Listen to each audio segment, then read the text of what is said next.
नमस्कार दोस्तों, स्वागत है एक बार फिर हमारे यूट्यूब चैनल सफलता की सीढ़ी में।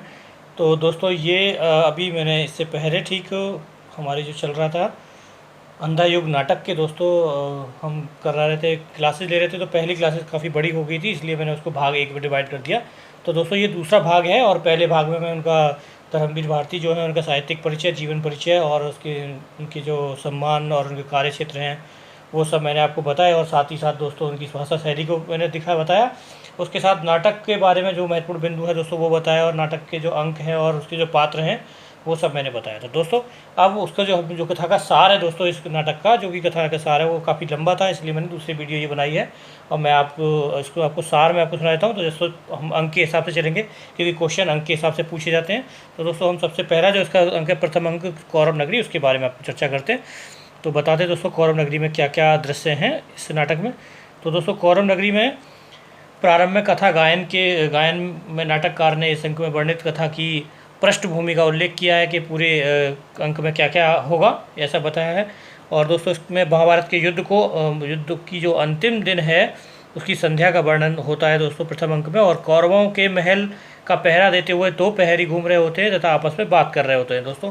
तो यहाँ से कथा जो नाटक की जो स्टार्ट होती है प्रहरियों के से महल के बाहर, और वो बातें कर रहे होते हैं। और वो कहते हैं कि उनकी बातों का सारांश ये होता है दोस्तों, क्या बातें कर रहे थे उसका सारांश मैं आपको बता देता हूँ। उसका सारांश ये होता है कि इस महल में पहले कौरव बहुओं की चहचहाने व खिलखिलाने की आवाज़ें आती थी, लेकिन आज विधवा बनी सबकी रोने की सिसकियाँ हमें देनी पड़ रही हैं दोस्तों। तो यह वर्णन, बड़ा मार्मिक वर्णन शुरुआत में दृश्य में दी है दोस्तों भारती जी ने, ठीक है। और मैं आपको बताऊंगा दोस्तों सारी बातें जो प्रथम अंक में है कथानक के रूप में बताऊंगा आपको। और इसके बाद दोस्तों प्रहरियों को बहुत संख्या में गिद्धों के पंखों की आवाज़ सुनाई देनी पड़ती है कि, और वो देखते हैं कि जो वो गिद्ध हैं, वो जो ढेर सारे गिद्ध जा रहे हैं वो कुरुक्षेत्र के मैदान की तरफ जा रहे हैं। इसका मतलब आप समझ गए होंगे दोस्तों कि गिद्ध कुरुक्षेत्र के मैदान की तरफ क्यों जा रहे हैं, क्योंकि वह लाशों के ढेर पड़े होंगे, युद्ध समाप्त हुआ है और उनको खाने के लिए गिद्ध वहाँ जा रहे हैं, ठीक है। तो शाब्दिक रूप में आप समझ गए, बिंबात्मक रूप दिया हुआ दोस्तों, तो आप समझ जाएंगे कि क्या है कहना चाह रहे हैं भारती जी। इसके बाद दोस्तों धृतराज का संजय के समाचार का इंतजार तथा विदुर से वार्तालाप। तो संजय से जो है धृतराज जो संजय का इंतजार कर रहे होते हैं कि समाचार लेके आए युद्ध में क्या हुआ, और विदुर से वो वार्तालाप कर रहे होते हैं धृतराज। इधर धृतराज विदुर से कहते हैं कि मैं जन्मांध हूँ, इसीलिए उस वस्तु स्थिति को ग्रहण नहीं कर पाया। तो वो जो अब देखते हैं कि जो परिणाम हुआ है पूरे युद्ध में, उसका पूरे वंश का नाश हो रहा है, देखते हैं। तो धृतराष्ट्र इस बात को कहते हैं कि मैं जन्मांध हूँ और वस्तुतः इस वजह से मैं सबको नहीं रोक पाया और मेरी वजह से ये ऐसा हो रहा है, मतलब इसलिए ये सब हो रहा है। लेकिन परंतु विदुर उस बात कथन की उपेक्षा करते हुए कहते हैं कि ये महाभारत युद्ध के लिए वो स्वयं उत्तरदायी हैं। वो फिर मतलब ये कहते हैं कि जो आप जिससे मुकर रहे हैं वो ऐसा नहीं है, इस युद्ध के लिए आप स्वयं उत्तरदायी हैं, ठीक है दोस्तों। ये बातचीत उनकी चल रही होती है। उधर एक वृद्ध याचक महल में आता है, जो कि पहले भी आता है दोस्तों, और याचक की धृतराष्ट्र में विदुर को द्वारा भर्त्सना होती है। वो याचक की दोनों भर्त्सना करते हैं, धृतराष्ट्र विदुर दोनों ही उस पर टूट पड़ते हैं याचक की तरफ, क्योंकि उसने पहले कौरवों की विजय की भविष्यवाणी की थी। जब पहले आता है सबसे पहले युद्ध होने से पहले, और वो भविष्यवाणी करता है कि इसमें जो है याचक कि इसमें दुर्योधन की विजय होगी। तो अब ऐसा उनको देख करके उसकी भर्त्सना करते हैं, लेकिन फिर भी परंतु जो गांधारी होती है दोस्तों वो उसे एक अंजुल मुद्राएं देकर के विदा कर देती है और वह दुर्योधन को आशीर्वाद देता हुआ चला जाता है। तो दोस्तों ये प्रथम अंक की घटना है। अभी और कुछ छोटी छोटी बातें आपको बताऊंगा। और जो लोग हमसे कनेक्ट होना चाहें, हमसे मिलना चाहें, हमारे इस प्लेटफॉर्म पर जुड़ना चाहें तैयारी के लिए, तो मेरे नंबर है, मुझे आप व्हाट्सअप कर सकते हैं, किसी प्रकार की जानकारी मुझसे ले सकते हैं। साथ ही हमारे व्हाट्सअप ग्रुप से जुड़ सकते हैं जो कि फ्री ऑफ कॉस्ट है, और वहाँ पर आपको पढ़ने का बहुत अच्छा प्लेटफॉर्म मिलेगा। अब चलते दोस्तों दूसरे अंक पर। द्वितीय अंक जो कि पशु का उदय, उसमें है संजय युद्ध का समाचार लेकर लौट रहे होते हैं, तो वह अपना मार्ग भूल जाते हैं, वो हस्तिनापुर का रास्ता ही भूल जाते हैं और वो भटक जाते हैं। और वो इसलिए दुखी नहीं है कि वो रास्ता भूल गए, परंतु वो इसलिए दुखी हैं कि वह इस युद्ध के भयंकर मर्मत्व समाचार का दृष्टवार वह गांधारी को कैसे जाके सुनाएंगे कि इतना बुरा दुर्दशा हुई है इस युद्ध की। तो वो इसलिए ज़्यादा दुखी हैं और उनकी हिम्मत नहीं पड़ रही उनके पास जाने की दोस्तों। तभी उनके पैरों में कृतवर्मा टकरा जाते हैं, जो कि वहाँ सो रहे होते हैं, और उनकी टकराव की वजह से ही कृतवर्मा जग जाते हैं। और जगने के बाद फिर वो दोनों को वार्तालाप होते हैं, और फिर जो संजय है उससे अपनी मनोदशा संजय कृतवर्मा को अपनी मनोदशा बताते हैं कि वो इतनी जो भयंकर स्थिति हुई है युद्ध की, उसका जो परिणाम हुआ है उसको मैं कैसे जाके सुनाऊँ, मेरी तो हिम्मत नहीं हो रही वहाँ जाने की। तो ये दोनों आपस में चर्चा करते हैं और ऐसे में फिर कृतवर्मा क्या होते हैं, वो संजय को समझाते हैं और कहते हैं कि संजय ये तुम्हारा धर्म है और अपने धर्म को निभाते हुए आप उनका धैर्य बढ़ाते हैं। और वो कहते हैं कि समाचार जो भी है शुभ या अशुभ आपको, ये तुम्हारा कर्तव्य और धर्म है, आपको जाके सुनाना होगा। तो उसको धैर्य बढ़ाते हैं और उनसे कहते हैं कि आप चलो, मैं भी चलता हूँ। ठीक है, तो ये जो दोस्तों है ये द्वितीय अंक का दृश्य है और बाकी बात बताऊँगा आगे क्या होता है। इधर कृपाचार्य का अश्वत्थामा को ढूंढना, इधर कृपाचार्य जो होते हैं वो अश्वत्थामा को ढूंढ रहे होते हैं और अश्वत्थामा का वन चले जाना, उधर वन चले जाते हैं वो इससे अपने धनुष को तोड़ करके।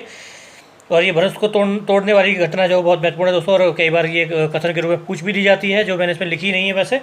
और इधर पांडवों को मौत देकर स्वयं घृणास्त्र में डूब जाना व क्रोधित होना, ये सब दिखाया है दूसरे में कि द्वितीय अंक में। और इसके साथ ही दोस्तों रास्ते में संजय व अश्वत्थामा का मिलन होता है और अश्वत्थामा संजय को गला घोटकर मारने की कोशिश करते हैं, चेष्टा करते हैं, परंतु कृपाचार्य व कृतवर्मा उसे संजय को बचा लेते हैं।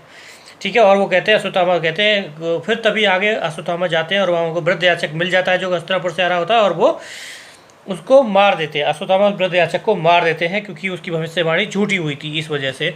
और उधर कृपाचार्य और अश्वत्थामा दोनों को फिर उसको सोने की सलाह देते हैं और आराम करने की सलाह देते हैं कि तुम्हारी जो है दिमाग की जो बुद्धि है वो भ्रष्ट हो गई है, आप उसको शांति दें, इसको शांति प्रदान करें। और वो ऐसा क्या करके उन्हें सुनाने की चेष्टा करते हैं। तो दोस्तों ये जो दृश्य है ये दृश्य आपका आएगा द्वितीय अंक यानी कि पशु के उदय में। ठीक है दोस्तों, अब कहानी आगे बढ़ती है तृतीय अंक में, जो कि इस प्रकार है दोस्तों। तृतीय अंक में है दोस्तों अश्वत्थामा का अर्धसत्य। ठीक है, इसमें क्या क्या होता है मैं आपको बताता हूँ। तृतीय अंक में संजय का हस्तिनापुर लौटते लौटते रात हो जाती है और वहाँ जब वो लौटते लौटते रात हो जाती है तो वहाँ के जो लोग होते हैं जैसे ही शहर में प्रवेश करते हैं तो वो उनको जिज्ञासा होती है कि युद्ध में क्या हुआ उनसे पूछने की। तो वो संजय को घेर लेते हैं और संजय से वो युद्ध की सारी घटनाएं सुनते हैं। और संजय बड़े मर्म रूप से सुना रहे होते हैं, इसलिए वो पता नहीं पूरी रात कब निकल जाती है और सुबह भी हो जाती है। ठीक है, और सुबह तक वो भी वहाँ नहीं पहुँच पाते हस्तिनापुर तक और शहर के लोगों से ही बात करते रहते हैं।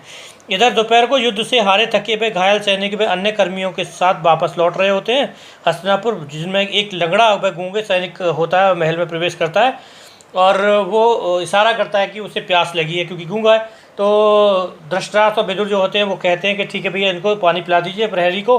प्रहरी उनको पानी पिलाता है और वो फिर वहीं पर पड़ जाता है जैसे कि मरणासन स्थिति में, जैसे मरने वाला हो, जैसे उसके प्राण निकलने वाले हो। इसी तभी कुछ समय पश्चात क्या होता है दोस्तों, युधिष्ठिर जो होते हैं यानी कि धृतराष्ट्र के जो पुत्र होते हैं जो पांडवों की तरफ से युद्ध किया होता है, युधिष्ठिर वो वापस आ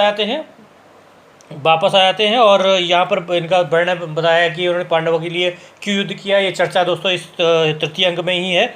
उधर गांधारी जो होती है वो युधिष्ठिर को धिक्कारती है और सब बाणों से उसे घायल करती है। ठीक है, यानी कि बहुत सारी ताहने मारती है कि तूने अपने भाइयों के खिलाफ लड़ा और अपने भाइयों को ही मरवाया और अपने भाइयों के साथ लड़ा, मरवाना की जो घटना है वो गलत है। और बहुत सारी धार्मिक कार्मिक जो भी बातें होती हैं दोस्तों, उस इमोशनली जो बातें होती हैं दोस्तों, उसमें इमोशनली बातें ब्लैकमेल किया जाता है एक तरह से युधिष्ठिर को वहाँ पर। तो वो सब चीज़ें जो घटना है दोस्तों तृतीय अंक में दिखाई गई है। युधिष्ठिर भी उनको यही बात कहते हैं, धृतराष्ट्र भी उनको यही बात कहते हैं। आगे चलते दोस्तों। तो दोस्तों फिर आगे क्या होता है कि धृतराष्ट्र भी और सब लोग उसको इसी बात को कह रहे होते हैं। तो इन सबको देखने के बाद वो तभी युधिष्ठिर को क्या होता है कि वो जो घायल सैनिक पड़ा होता है उसको उसकी कराहने की आवाज़ सुनाई देती है। तो उसको बड़ी दया आती है युधिष्ठिर को और वो उस घायल सैनिक के पास पानी लेके जाता है कि पानी पी लीजिए। और तभी वो क्या देखता है कि जैसे ही वो मरणासन स्थिति में पड़ा हुआ घायल बुरी तरह से जो मरने वाली स्थिति सैया पर जा लौटने वाला जो सैनिक है दोस्तों, वो युधिष्ठिर को देखकर एकदम उठ के खड़ा होकर भागने लगता है।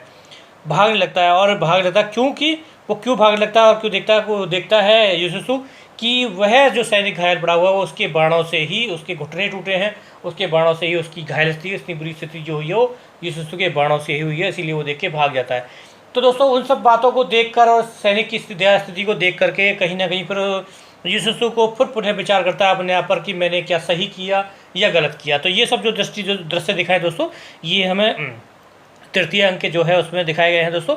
इसके बाद है स्टोरी के साथ साथ दोस्तों हमें पता रखना है कि कौन से अंक में कौन सी स्टोरी चल रही है, क्योंकि प्रश्न आजकल ऐसे ही पूछे जाते हैं। इसके बाद द्वंद्व युद्ध जो होता है, दुर्योधन की मृत्यु का समाचार हस्तिनापुर पहुंच जाता है महल में। और फिर इधर बलदेव और कृष्ण जी आपस में बात करते हुए आते हैं और बलदेव जी कृष्ण को बोल रहे होते हैं कि पांडवों ने अधर्म किया है और एक दिन इस अधर्म के कारण पांडवों की भी अवश्य मरेंगे। तो ये बातें सब कर रहे होते हैं, इनकी आवाज़ फिर सुन लेते हैं। इसकी आवाज़ सुन लेते हैं कौन? अश्वत्थामा। बलराज की आवाज़ों को अश्वत्थामा सुन लेते हैं और वो भी पांडवों को धर्म के लिए, पांडवों के नाश की योजना बना लेते हैं कि उन्होंने भी उनके धर्म किया और उनके पिता को भी मारा धर्म से, तो वो तो पहले से उनको बहुत जले हुए थे। और कृपाचार्य और कृतवर्मा के साथ दुर्योधन के पास जाकर, जो कि दुर्योधन मरने की स्थिति में पड़ा होता है, द्वंद्व युद्ध में हार जाता है, तो वहाँ जाकर के वो उनसे दुर्योधन से बोलते हैं कि आप मुझे सेनापति बना दीजिए। और वो वहाँ पर सेनापति का पद ग्रहण करते हैं कौन? अश्वत्थामा। और तथा वह योजना बनाते हैं कि मैं आज ही रात को पांडवों के शिविर में जाऊंगा और पांडवों और उनकी संतानों को सबको एक जो भी वहाँ पे मिलेंगे सबको मार के आ जाऊंगा, और तभी इस युद्ध का समापन होगा। तभी मेरा और आपका जो युद्ध है वो समाप्त होगा, तभी हमें तृप्ति होगी मेरी आत्मा को और तुम्हारी आत्मा को। ठीक है दोस्तों, तो ये सब हमारा प्रतिशोध तभी समाप्त होगा। तो ये घटना दोस्तों तीसरे अंक की है। अब इसके बाद फिर तीसरे अंक के बाद दोस्तों अंतराल आता है। अंतराल में क्या होता है? जो वृद्ध याचक जो मर जाता है वो प्रेतवात्मा की शक्ति के रूप में प्रकट होता है और वो सबको अपने बसीभूत कर लेता है। बसीभूत करने के बारे में युद्ध की जो बहुत सारी भीषिका होता है उस सबको दिखाया जाता है। मैंने आपको शॉर्ट में दिखाई देती है वो कैसे कैसे सबको अपने बल में कर देता है। इधर अश्वत्थामा पांडव शिविर में घुसने लगता है, तो तभी उनको शंकर जी जो है वो मार्ग में आते रहते हैं और उसको खड़े हो जाते हैं, उसको शिविर में जाने से रोक लेते हैं, क्योंकि वो भी अधर्म कर रहा है शिविर में जाके मारना। तो दोस्तों ये जो अंतराल में दिखाया जाता है इतना। अंतराल के बाद जब चौथा अंक शुरू होता है गांधारी का सांप, वहाँ पर क्या होता है कि जैसे ही अश्वत्थामा उस शिविर पर जाते हैं तो वहाँ वो शिव जी को देख करके एकदम कुछ क्षणों के लिए किंग कर्तव्य विमूढ़ हो जाते हैं, हो जाते हैं कुछ क्षण के लिए, यानी कि कुछ नहीं कर सकते, जैसे कुछ बस की नहीं, सब भूल जाते हैं। और उन्हें लगता है कि मैं शंकर से तो जीत ही नहीं सकता, तो ये तो पॉसिबल ही नहीं है। तो वो फिर क्या करते हैं? वो शंकर जी की प्रार्थना करते हैं, उनकी स्तुति करते हैं, उनको मनाने की कोशिश करते हैं उनको, और उनको स्तुति प्रस्तुति करते हैं। तो शंकर जी भी मान जाते हैं और वो कहते हैं कि ठीक है, जाओ तुम विजयी भव, तुम विजय बनो। और अब इन जो पांडव हैं उनका भी अधर्म का जो कोटा है वो भी पूरा हो चुका है और इनका नाश भी निश्चित है। इन्होंने भी अधर्म किया है। अब जो इनका पाप जो कोटा था दोस्तों, वो पाप का भर गया है और जो पुण्य का था कोटा वो खत्म हो चुका है। तो बैलेंस इनका खत्म हो गया, इसलिए तो आप इनको मारो और जो इनको भी ये सज़ा मिलनी अवश्य ज़रूरी है। ठीक है दोस्तों, तो ये घटना है आपकी चौथे अंक की। इसके बाद क्या होता है? सर्वप्रथम अश्वत्थामा शिविर में घुसते हैं और अपने पिता के हत्यारा जो होता है धृष्टद्युम्न, उसको तड़फा करके मारते हैं और उसे इतनी भीषण मौत देते हैं कि वो धृष्टद्युम्न खुद मौत मांगता है कि मुझे मार दो जान से, लेकिन वो नहीं मारते और उसे तड़फाते हैं, उनकी आंखें निकाल लेते हैं और उनके घुटने पर, मतलब घुटना उनके गर्दन पर रख देते हैं। तो बहुत बड़ा भयंकर रूप दिखाया है दोस्तों, यहाँ पर चित्र दिखाया, दृश्य दिखाया। तो वो दृश्य जो है वो चौथे अंक में है। तो इतना सब कुछ मैं नहीं सुना सकता, आपको शॉर्ट रूप में ही सुनाऊंगा। इसके बाद दोस्तों पांडव जन और जब उसको बचाने आते हैं धृष्टद्युम्न को, तो उनको जहरीले बाणों से मार देता है और भगदड़ मच जाती है। उस भगदड़ में वहाँ के जो लोग कार्यकर्ता होते हैं वो लोग भी भाग दौड़ मचाते हैं। घात लगाकर बाहर बैठे हुए कृपाचार्य और कृतदेव दोनों उन लोगों को वो मार देते हैं और कुछ स्त्रियों को भी मारा जाता है। ऐसा कहा जाता है हाथियों की बेड़ियाँ खुल जाती हैं और हाथी जब भागते हैं तो उनसे कुछ स्त्रियाँ कुचल कर मर जाती हैं। ये घटना पर दिखाई जाती है चौथे अंक में। इसके बाद दोस्तों मैं आपको बताऊँ, पांडवों को मरने के बाद अश्वत्थामा इस खबर को सुनकर दोस्तों गांधारी प्रसन्न होती है, विदुर से कहती है कि मुझे अपनी दृष्टि से बताओ कि अश्वत्थामा क्या कर रहा है। ये कृष्ण जाकर गारंटी से उसको कहीं ना कहीं मार ना देगा या कोई घटना ना घटित कर दे। उनको चिंता भी जैसा होती है। पांडवों को मारने के बाद अश्वत्थामा दुर्योधन के पास जाता है, जो कि जहाँ पर वो छोड़ा था द्वंद्व युद्ध के बाद में, वहाँ से वो जंगली जानवरों से खींच के झाड़ियों में ले करके, और तो उसकी स्थिति नहीं थी कुछ बोलने बताने की, लेकिन फिर भी अश्वत्थामा उनको बोलते हैं कि मुझे अपने सेनापति को आशीर्वाद दो, आप इशारे से ही, आंखों के इशारे से दे दीजिए। तो और वो बताते हैं कि मैंने पांडवों को मार दिया। तो जो दुर्योधन काफ़ी प्रसन्न होते हैं इस बात को सुन करके, और प्रसन्नता के कारण दुर्योधन की भी मौत हो जाती है। इसके बाद दोस्तों फिर इस अधर्मी घटना को सुनकर कृष्ण जी को बहुत गुस्सा आता है और अर्जुन को लेकर के अश्वत्थामा को ढूंढने लग जाते हैं, और फिर दोनों के बीच में युद्ध होता है। और इस युद्ध में ये होता है कि अश्वत्थामा ब्रह्मास्त्र उन पर चला देते हैं अर्जुन पर, जो कि इसकी दिशा परिवर्तन करने के बाद में वो जो ब्रह्मास्त्र है वो उत्तरा, जो कृष्ण जी की बहन होती है अर्जुन की पत्नी, उनके गर्भ में जाकर लगता है। वहाँ पर जो बच्चा पैदा होता है गर्भ में जाकर के नष्ट कर देता है वो गर्भ को, तो वहाँ जाकर लगता है। इस बात को सुन करके गांधारी को फिर प्रसन्नता मिलती है कि पांडवों के तो कुछ बचा ही नहीं, वंश ही नाश हो गया, वंश नाश हो गया, तो आगे क्या चलेगा, वंश नाश होगा तो मेरा ही पुत्र धृष्टद्युम्न इस का शासक बन जाएगा, सब जो लोग सब मर गए हैं तो उसको खबर ही मिलती है। तो लेकिन विदुर ये कहते हैं कि नहीं, तो आप ये गलत सोच रहे हैं, ये कृष्ण जी उसे किसी न किसी प्रकार से अवश्य बचा लेंगे। तो इस बात को सुन करके फिर गांधारी को और पुनः क्रोध आता है, और क्रोध आने के बाद में फिर कृष्ण जी को श्राप दे देती हैं, और श्राप में कहती हैं कि तुम जैसे मेरे वंश का नाश हुआ है, एक दिन तुम्हारे वंश का भी ऐसे ही नाश होगा, और तुमको तुम्हारी मृत्यु जो होगी वो एक व्याघ्र, भूखा व्याघ्र तुम्हें खाएगा, ठीक है, उससे तुम्हारी जान जाएगी। ये देते हैं। अब वो फिर वो आके कृष्ण जी उनसे बोलते हैं कि गांधारी जी को समझाते हैं, तो गांधारी कहती है मैं तो तुमको अपने पुत्र जैसा मानती थी, और मेरे से गुस्से में, यानी कि अपने अपने जो पारिवारिक जनों की मृत्यु को देखकर, अपने पुत्रों की मृत्यु को देखकर मैं सब कुछ भूल गई, और मैंने अपना श्राप दे दिया। जो मैंने गलत किया उसको दुख भी होता है, परंतु कृष्ण जी उस श्राप को स्वीकार कर लेते हैं। तो दोस्तों यहाँ पर दिखाया गया बहुत बड़ी बात है कि भगवान खुद उस श्राप को स्वीकार भी कर लेते हैं, ठीक है दोस्तों। और यहाँ पर फिर ये दुखी होना और ये सब चीज़ें घट रहे हैं दोस्तों दिखाई जाती है चौथे अंक में। और पांचवा जो अंक है दोस्तों वो है विजय एकात्मता। उसमें युधिष्ठिर का राजा सेगे होता है, युधिष्ठिर की मृत्यु की घटना दी जाती है, धृतराष्ट्र के साथ में कुछ छोटी मोटी घटनाएं और दी जाती हैं। गांधारी, कुंती और धृतराष्ट्र जो है वो वन में चले जाते हैं, वन में आग लग जाती है, वहाँ सब मर जाते हैं। इससे युधिष्ठिर बहुत दुखी होते हैं, उनके परिवारों के मरने की घटना को सह नहीं पाते, और फिर वो भी एक दिन पर्वतों में चले जाते हैं, जहाँ की बर्फ़ के पर्वतों में जाकर वो खुद गल जाते हैं, और गलने वाली घटना वो विदुर को पहले से ही बता देते हैं, ठीक है दोस्तों। ये घटना भी यहाँ पर पाँचवें अंक में होती है, और ठीक है, तो ये सब घटना दोस्तों पाँचवें अंक की होती है, इसमें सब मृत्यु होती है। उसके बाद फिर समापन है दोस्तों। समापन में श्री कृष्ण जो है वो प्रभास, दोस्तों प्रभास नामक वन है, वन का नाम आप ध्यान रख लीजिएगा। प्रभास नामक वन क्षेत्र में चिंताकुल भाव में घुटनों पर बैठे हुए श्री कृष्ण जी होते हैं। तो उनकी आकृति ऐसे लगती है जैसे कोई हिरण बैठा हुआ है, और जो व्याघ्र होता है जिसका नाम होता है, मैं पहले बता चुका हूँ नाम दोस्तों, भूल रहा हूँ, वो व्याघ्र कृष्ण जी को आक्रमण कर देता है और उन्हें मार डालता है, ठीक है। वो व्याघ्र का नाम दोस्तों मैं पहली वाली वीडियो में बता चुका हूँ, आप पढ़ लेना, अभी मुझे याद नहीं आ रहा, ठीक है। तो वो उसको मार देता है व्याघ्र कृष्ण जी को। जब मरने के बाद जब वो मार देता है तो उसे गलती महसूस होती है। तो फिर वहाँ पर दोस्तों कुछ कृष्ण जी के संदेश हैं जो व्याघ्र को सुनाते हैं। वो घटना काफ़ी लंबी दिखाई गई, और वो संदेश फिर अश्वत्थामा जब बाद में मिलता है, और वो खुश भी होता है और दुखी भी होता है कि कृष्ण जी मर गए, सुख इसलिए खुशी होता है, दुखी इसलिए होता है कि ये जो भी युद्ध हुआ सब गलत तो था ही, ठीक है। उससे एहसास होता है, तो वह अश्वत्थामा को व्याघ्र सारी घटना को बताता है। तो ये दोस्तों इस समापन में दिया गया, ठीक है। तो दोस्तों ये तो रहे इसका कथा सार, और कोई लोग जो हमसे संपर्क करना चाहते हैं आपको नंबर में दिख ही रहा है। अब चलते हैं दोस्तों महत्वपूर्ण जो उसकी कथन या पंक्तियाँ उसको हम बताते हैं आपको। तो दोस्तों अब चलते हैं महत्वपूर्ण कथन व पंक्तियाँ। तो होगी, अवश्य होगी, जय जीतेगा, दुर्योधन जीतेगा, ये गांधारी का कथन मैं ही भविष्य हूँ, झूठ सिद्ध हुआ आज कौरव की नगरी में, यह याचक का है, मैं हूँ परातत्व तत्पर जो कहता हूँ करो सत्य जीतेगा, मुझसे लो सत्य मत डरो। ये कथन है धृतराष्ट्र का दोस्तों। मैं जल्दी जल्दी इसलिए बता रहा हूँ क्योंकि समय बहुत हो गया दोस्तों। किंतु नहीं, जीवित रहूँगा मैं, अंधे बर्बर पशुसा सत्यवाणी ही हो धर्मराज की, मेरी ये पहले के नीचे दो पंगे हाथ आएंगे, और मेरी ये पुतलियाँ बिना दांतों के चौथ खाएंगी। ये अश्वत्थामा का कथन है दोस्तों।